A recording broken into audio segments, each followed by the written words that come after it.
I have 1,300 passengers and crew on board.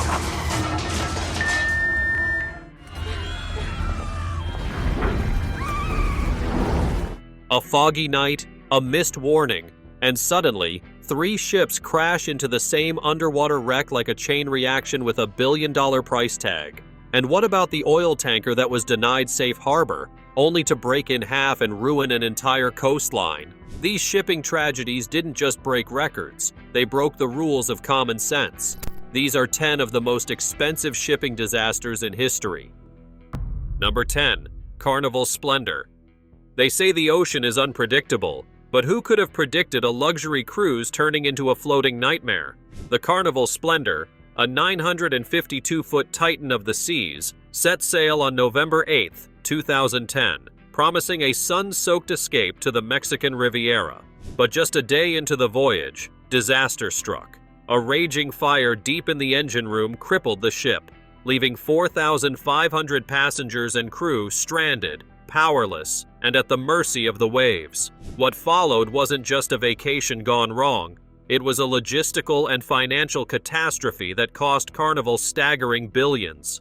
For those aboard Carnival Splendor when it set sail, it was a dream cruise on a ship that promised sun-soaked days and endless buffets, departing from Long Beach, California, all buzzing with excitement for a week of paradise. They were lounging by the pool, margarita in hand, the ocean breeze tousling their hair, when a faint rumble ripples through the deck.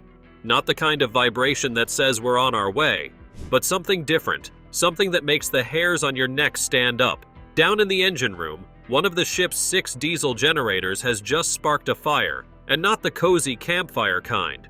This is a full-on blaze, licking at critical systems in a place where flames have no business being, miles from the safety of shore. The crew scrambles, sweat beating on their foreheads as they battle the inferno, but it's too late.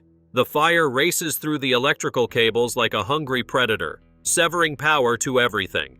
The engines that kept the cruise ship moving, the air conditioning that keeps everyone cool, the refrigeration that keeps food from turning into a science experiment. Before everyone can even process what's happening, the ship grinds to a halt, dead in the water. A floating city suddenly plunged into chaos, and everyone is stuck there, wondering how their vacation turned into a survival story. The fire was extinguished. No one was hurt, thank goodness. But the damage is catastrophic, leaving the Splendor stranded off the coast of Mexico with no way to limp back home on its own. Tugboats were summoned to tow this powerless giant back to California. After 3 helpless days at sea, the nearly 1,000-foot-long Carnival Splendor was pushed and pulled through San Diego's harbor. But that's not even the wildest part. Picture this: Navy helicopters swooping in overhead, rotors thumping, dropping crates of rations onto the deck because the kitchens are useless, and suddenly, you're eating military MREs instead of shrimp cocktails. Can you imagine the looks on those passengers' faces, trading their piña coladas for Spam and crackers? All because a single spark that turned their luxury liner into a drifting disaster zone? Carnival was left holding the bag, refunding every ticket, covering travel expenses for thousands, and tossing in free cruise vouchers, probably hoping a few brave souls would dare step aboard again after this fiasco. Carnival has said it will refund passengers money, offer them a free cruise, and pay for travel accommodations. While rumors swirl that the whole ordeal cost them a cool $100 million, a fortune torched in a matter of hours. It's the kind of mess that makes you wonder how a company bounces back from feeding their guests out of helicopter drops instead of 5-star dining rooms. And honestly, I would bet more than a few of those vouchers went straight into the trash. The total cost of the Carnival Splendor fire incident, including compensation for victims, refloating, towing, and scrapping, is estimated to have been around $2 billion. A cruise-turned catastrophe, all because of a fire in the wrong place at the wrong time. But fires aren't the only way to torch a fortune, because next up, we've got a captain who took a wrong turn straight into infamy. Number 9. Costa Concordia. Some disasters are acts of nature. This one was an act of arrogance. On January 13, 2012, the Costa Concordia, a $500 million masterpiece of luxury cruising, became the stage for one of the most expensive maritime failures in history. Captain Francesco Schettino veered off course for a reckless stunt, and within moments, the 114,000-ton ship was fatally wounded. What followed was a $2 billion catastrophe of panic, cowardice, and one of the most jaw-dropping ship salvages ever attempted. Getting the Costa Concordia from the waters off Giglio Island will be one of the biggest removal jobs in maritime history. Costa Concordia, a floating palace that cost $500 million to build, was gliding through the Tyrrhenian Sea on a 7-day cruise that's supposed to be the pinnacle of luxury, with 4,200 passengers and crew savoring the Mediterranean vibes. The night's crisp, the stars are out, and Captain Francesco Schettino decides he's in the mood to show off, steering the ship off its planned course to give the folks on the island of Giglio a close-up view.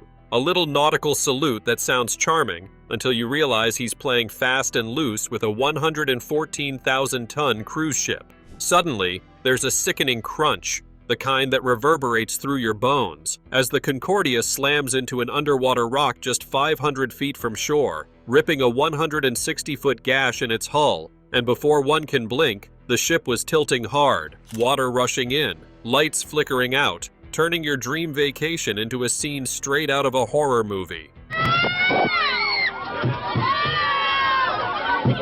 Panic erupts as the ship lists dangerously, partially sinking in shallow water, and everyone is caught in a 6-hour rescue nightmare. Lifeboats dropping, helicopters buzzing, people screaming, while 33 souls didn't make it out, their lives snuffed out in the chaos of a disaster that never should have happened. Here's where it gets infuriating.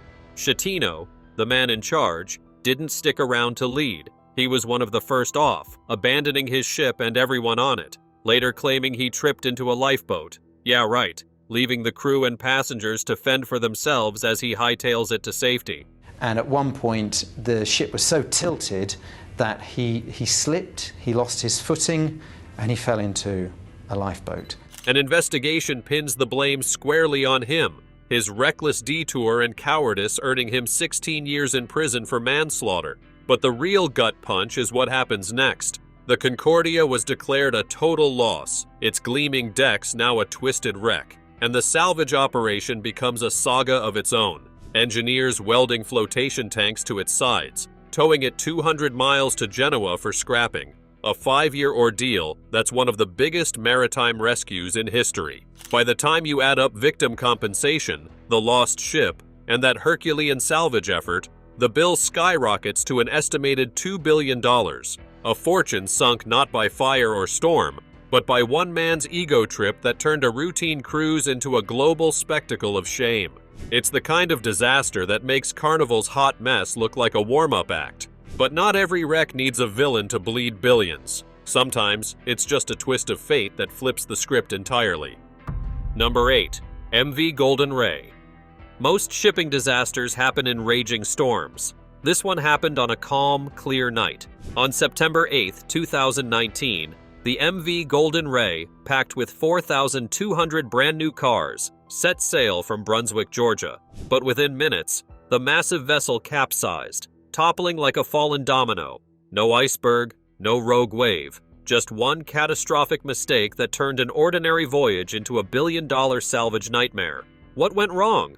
And why did it take 2 years to clean up the mess? MV Golden Ray, a 656-foot car carrier loaded to the brim with shiny new vehicles, Hyundais, Kias, you name it, easing out of port under a clear night sky, its $80 million hull gleaming with promise as it heads toward Baltimore. Everything's routine, the crews ticking off their checklists, when suddenly, without a storm or a rock in sight, the ship lurches hard to starboard, tilting so violently that it didn't just lean, it capsized entirely, coming to rest on its side in the shallow waters of St. Simon's Sound like a beached whale, spilling oil and cars into the sea while everyone was left wondering how a simple departure turned into a maritime meltdown. The 23 crew members scrambled to safety, 4 trapped inside for over a day until rescuers cut through the hull.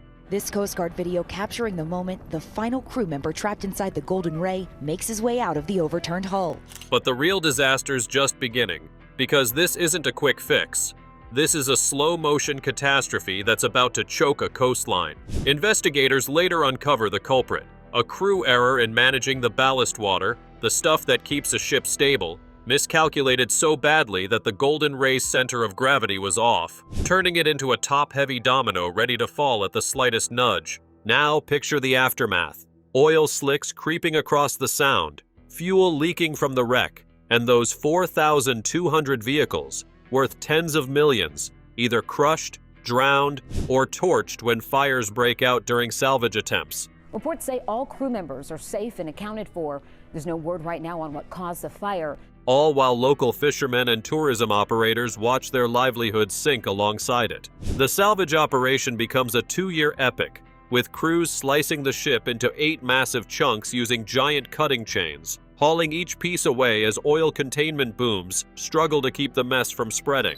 A Herculean effort that drags on under the glare of environmentalists and a furious community. Responders are now monitoring water and air quality as a result. By the time the dust, or rather the oil, settled, the price tag was astronomical. The ship was a write-off, the cargo was toast, the cleanups relentless, and the economic ripple effects pushed the total cost past $1 billion in today's dollars. But fires and missteps aren't the only culprits. Sometimes, luxury itself becomes a death trap, and we're about to see how a plush liner turned into a fiery grave.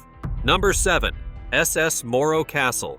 A billion-dollar ship reduced to a smoldering wreck, without a single iceberg, torpedo, or storm in sight. The SS Morro Castle was supposed to be a luxurious escape, a Depression-era lifeline between Havana and New York, but in mere hours, it transformed into a floating inferno, leaving 137 dead and a mystery that still haunts maritime history.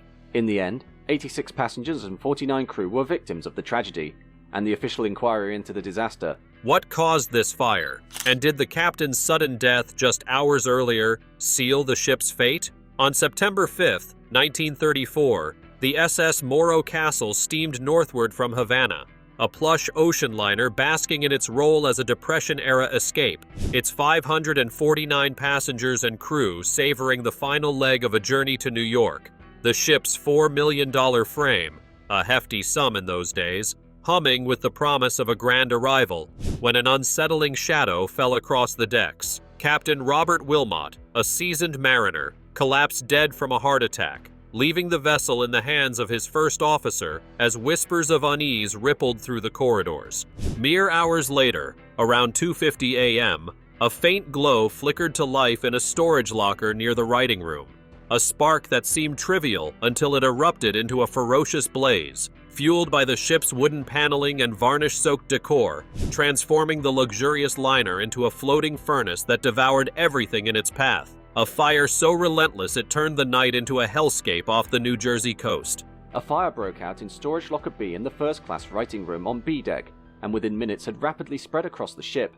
The inferno spiraled out of control. Flames raced through cabins and stairwells, trapping passengers below while others leapt into the churning Atlantic, desperate to escape the heat that melted paint and buckled steel. And in the chaos, only 6 of the ship's 12 lifeboats launched, a baffling failure that left 137 souls to perish as the Coast Guard scrambled to respond, their efforts hindered by distance and the sheer speed of the destruction. By dawn, the Morro Castle's charred husk ran aground off Asbury Park, a smoldering relic that drew crowds for months, its $4 million value reduced to ash, a loss that swells to over $1 billion today when adjusted for inflation and layered with the economic fallout for the ward line, compounded by whispers of arson that investigators chased but never pinned down, a mystery that hangs over the disaster like smoke over the wreckage.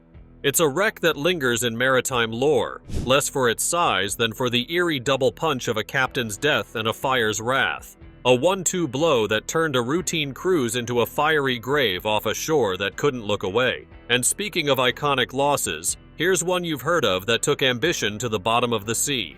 Number 6. The RMS Titanic. A ship so grand it was called unsinkable, yet it took just one icy miscalculation to turn it into a $1 billion tomb. The Titanic wasn't just the largest and most luxurious ocean liner of its time. It was a symbol of human ambition, a floating palace that cost millions to build. But on one fateful April night in 1912, that ambition met an iceberg, and the world watched in horror as the mighty vessel broke apart and vanished beneath the waves. The iceberg scrapes along the side of the hull and rips this very thin but very catastrophic gash in the side of the hull. RMS Titanic sliced through the North Atlantic, its 2,224 passengers and crew blissfully unaware of the peril lurking beneath the stars. A ship so massive it had cost $7.5 million to build, over $200 million in today's dollars. A marvel of Edwardian engineering that White Star Line boasted as unsinkable, its coal-fired engines roaring through the darkness at 22 knots. When lookouts Frederick Fleet and Reginald Lee, perched in the crow's nest, strained to spot trouble without binoculars, which had been misplaced in Southampton, a small oversight that loomed larger as ice warnings piled up from other ships, shrugged off by Captain Edward Smith, a veteran who trusted the ship's might over nature's warnings. Is there anyone there? Yes, from QC. Iceberg, right ahead! Thank you. Just before midnight, Fleet's voice pierced the quiet. Iceberg, right ahead, but the massive liner grazed the unseen giant, tearing a 300-foot gash across 5 compartments, a wound too vast for its watertight design to contain, setting off a slow, inevitable descent into chaos that would rewrite maritime history. The sinking unfolded over 2 excruciating hours. Water flooded the lower decks, tilting the bow downward as passengers scrambled for lifeboats, only 20 of which could hold 1,178, a number dwarfed by the souls aboard. And with a canceled lifeboat drill earlier that day, confusion reigned, leaving boats launched half full, while others clung to the tilting deck, until the stern rose skyward, snapping the ship in two before it plunged to the ocean floor, claiming 1,500 lives in waters so cold, survival lasted minutes. The aftermath rocked the world. The Carpathia scooped up 705 survivors, but the loss of the ship, coupled with lawsuits and insurance payouts, hit White Star Line hard, a financial blow estimated at $1 to $2 billion in modern terms when adjusted for inflation and the economic shockwaves that spurred new safety laws. But massive liners aren't the only ones to bleed billions. Sometimes it's the cargo that counts, and the next one's a modern monster that stopped the world in its tracks. Number 5. MV Ever Given. Who knew that one ship getting stuck could cost the world billions? The MV Ever Given wasn't just any vessel. It was a 1,300-foot floating fortress carrying goods worth over $1 billion. But on one fateful day in March 2021, it became something else entirely: the world's most expensive traffic jam. In just seconds, this massive container ship managed to block one of the most vital trade routes on Earth, causing chaos that rippled through global supply chains and bled an estimated $10 billion in economic losses. How did a single ship bring the world to a standstill? And why did it take nearly a week to break free? Freeing up the canal for shipping traffic cannot come soon enough. A fierce sandstorm swept across the Suez Canal, its winds howling through the narrow waterway that carries 12% of global trade, when the MV Ever Given, bound from Asia to Europe, lumbered into the channel, its crew battling reduced visibility as gusts pushed against its towering stack of 20,000 containers, a floating skyscraper too massive to maneuver easily in such conditions. Mid-transit, the ship veered off course, whether from wind, a steering miscalculation, or both. The debate rages on, and with a shuddering crunch, its bow wedged into the eastern bank, its stern jamming against the west, turning the 224,000-ton giant into an immovable wall that blocked the canal entirely. The container ship that was blocking the Suez Canal for nearly a week finally made it through. A single vessel choking a trade artery that feeds the world, leaving the crew stranded aboard a massive ship that had just become the planet's most expensive roadblock. For 6 relentless days, the crisis deepened. 400 ships piled up at either end, a maritime traffic jam stretching back to the Red Sea and Mediterranean, their cargoes delayed as oil prices spiked and companies tallied losses in the millions per hour, while salvage teams unleashed a fleet of tugboats and dredgers. Salvage teams used 11 tugs and 2 powerful sea tugs to pull it out. Clawing at the muddy banks to free the Ever Given, a Herculean effort that gripped the globe until March 29th, when the ship finally floated free. Its release met with cheers drowned out by the staggering cost of the chaos it left behind. Egypt's Suez Canal Authority slapped a $1 billion compensation claim on the ship's owners for lost tolls and salvage expenses. But that's a drop in the bucket compared to the real damage. $10 billion in disrupted trade, a figure that captures the delayed goods, idled factories, and scrambled shipping schedules that rippled across continents. A financial hit that turned a sandstorm into a billion-dollar standstill. The Ever Given didn't sink or spill. It just sat there, a stubborn steel plug that proved a disaster doesn't need wreckage to wreck economies. But blockages aren't the only way to cripple an economy. Sometimes, it's what spills out that drowns everything, and the next one's a black tide that painted a coast in ruin. Number 4. Exxon Valdez.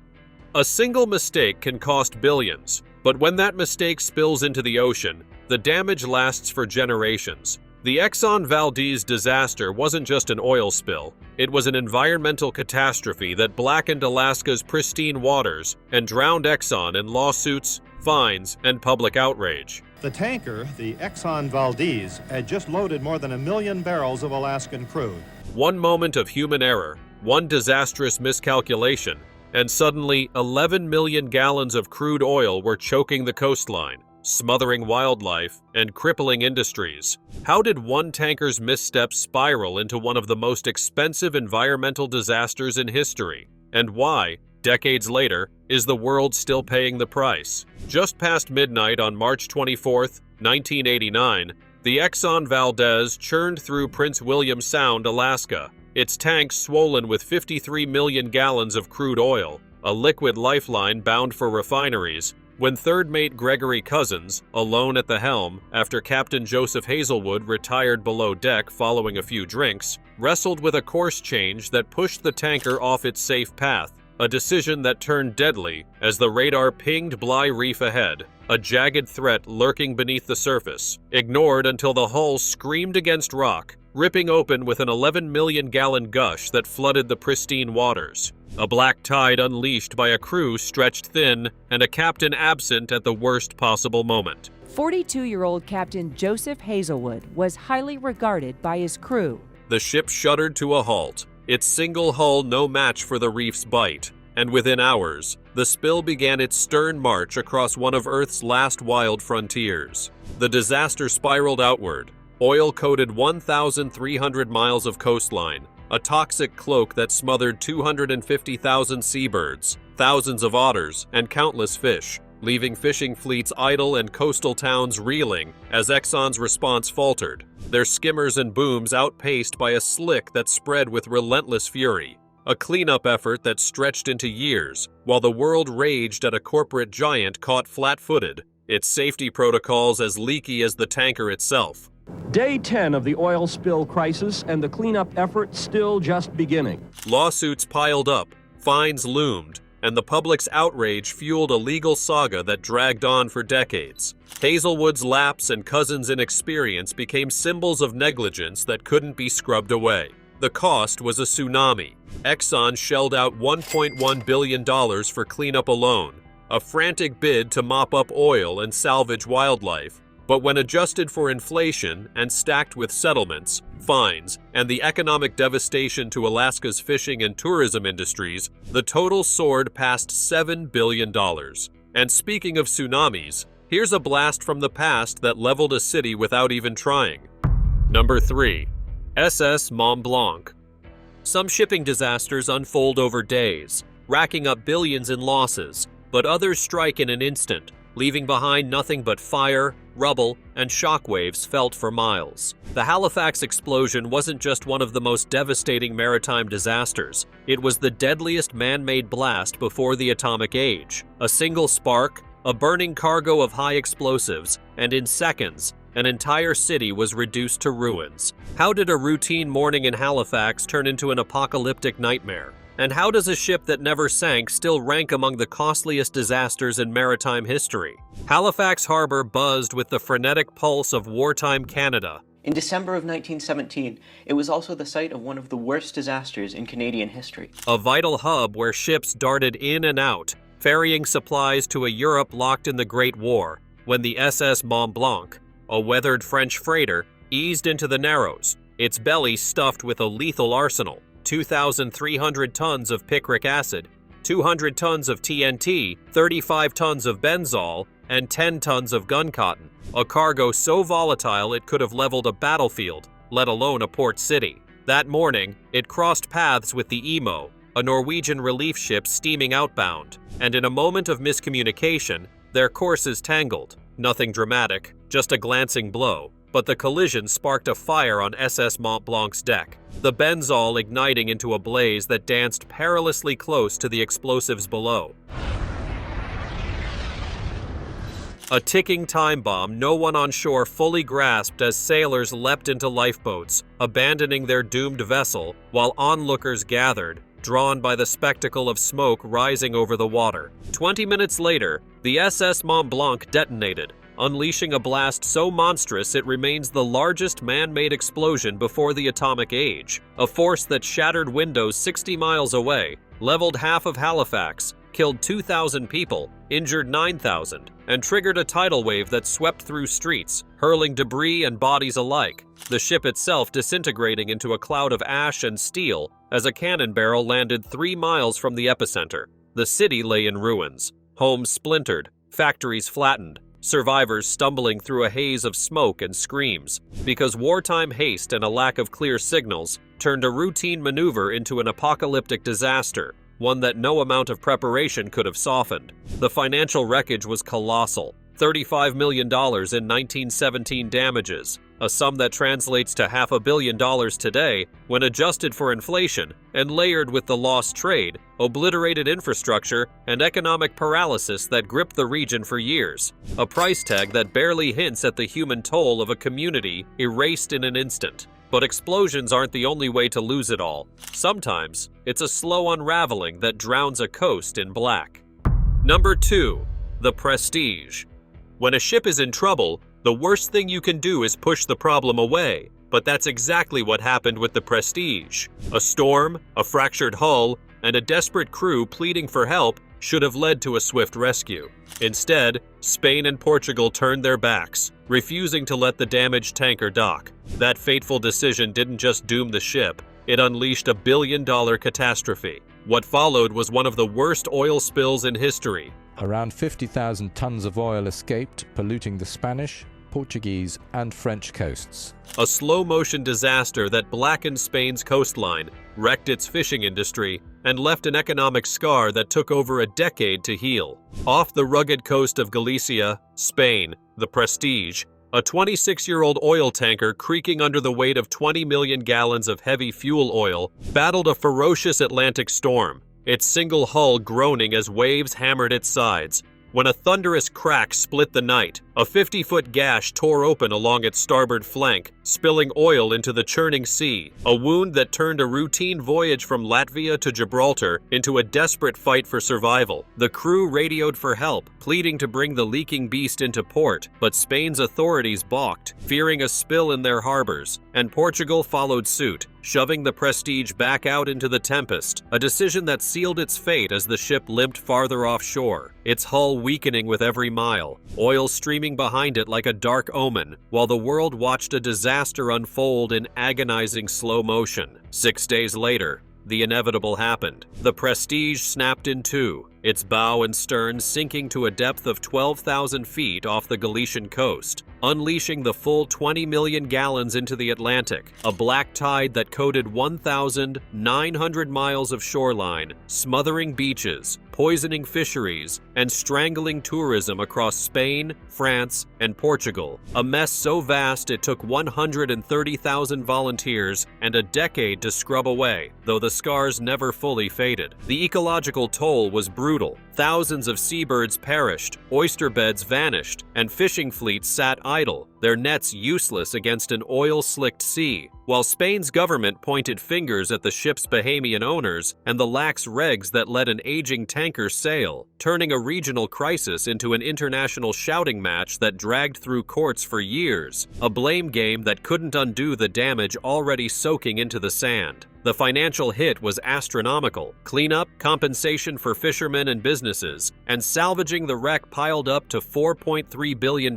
in today's dollars, a price tag that makes you wonder how a single storm could cost so much when leaders chose to push the problem away instead of facing it head-on. And if you think that's bad, wait till you see what happens when incompetence turns a wreck into a pileup. Number 1. MV Tricolor. Shipwrecks are costly. But what happens when one wreck turns into a chain reaction of disasters? That's exactly what unfolded in the English Channel when the MV Tricolor, packed with nearly 3,000 luxury cars worth $38 million, collided with another vessel in thick fog and sank in just 30 minutes. But the real chaos was only beginning. In the following weeks, not one but two more ships smashed straight into the sunken wreck despite warning buoys and naval alerts, turning a single accident into a billion-dollar fiasco. And just when it seemed things couldn't get worse, a salvage operation spilled oil into the channel, sealing this disaster's place in history, not just as a shipwreck, but as a comedy of errors that cost hundreds of millions. On December 14, 2002, a dense fog cloaked the English Channel, one of the world's busiest shipping lanes, when the MV Tricolor, a 620-foot car carrier hauling luxury vehicles, steamed from Zeebrugge, Belgium, toward Southampton, its decks gleaming with automotive promise until it crossed paths with the Kariba, a container ship, in a murky dance of misjudgment, compounded by a third vessel, the Clary, forcing an abrupt course change that sent the two giants crashing together, a collision so forceful it sank the Tricolor, settling it upright on the shallow seabed, a submerged hazard blinking warning buoys that screamed trouble. The Kariba limped away bruised but afloat, while the Tricolor's crew escaped unharmed. But the real chaos was just warming up, because this wreck wasn't content to stay a single disaster. It turned into a magnet for maritime mayhem. 2 days later, the Nicola, a cargo ship, ignored the buoys and plowed straight into the sunken Tricolor, getting stuck atop its wreckage until the tide freed it, a blunder that should have been a wake-up call. But then, on January 1, 2003, the Vicky, an oil tanker carrying 77,000 tons of flammable kerosene, repeated the stunt, smashing into the same wreck, its crew oblivious to warnings from the French Navy, teetering on the edge of a fiery catastrophe before miraculously slipping free without a spark, a near miss that left everyone holding their breath. As if that weren't absurd enough, a salvage tug arrived on January 22nd to help, only to botch the job by snagging a safety valve, spilling oil into the channel. A final slapstick twist in a saga that turned one crash into a billion-dollar farce, with salvage crews spending 2 years slicing the Tricolor into 9 sections, hauling them away amid oil containment efforts and trade disruptions that rippled through the shipping world. The cost piled up fast. $92 million in lost cars was just the appetizer, dwarfed by the hundreds of millions spent on the salvage operation, environmental cleanup, damage to the Nicola and Vicky, and delays clogging a vital trade route, pushing estimates past $1 billion when all the chaos is tallied. And on that note, that's enough shipwrecks to make anyone seasick. Thanks for watching. See you in the next one.